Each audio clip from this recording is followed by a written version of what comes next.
సంతాన ప్రాప్తికి పిల్లల వృద్ధిలోకి రావడానికి వాసుదేవానంద సరస్వతి స్వామి రాసిన మంత్ర శ్లోకం ఇవాళ చెప్పుకుందాం.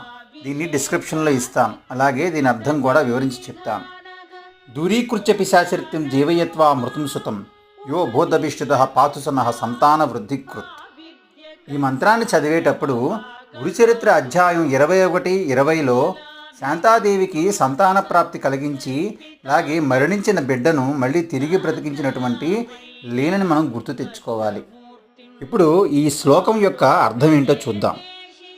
పిశాచ పీడ పోగొట్టి సంతాన ప్రాప్తిని కలగజేసి అలాగే మరణించిన బిడ్డను తిరిగి బ్రతికించి ఆ తల్లి యొక్క కోరికను నెరవేర్చినటువంటి పరమదయాళువు ఓ నృసింహ సరస్వతి స్వామి దత్తాత్రేయ భగవాన్, మీకు మా వందనాలు. మమ్మల్ని రక్షించండి. దీన్ని 108 సార్లు పఠిస్తే తప్పక ఫలితం ఉంటుంది. శ్రీ దత్తాత్రేయాయ నమః.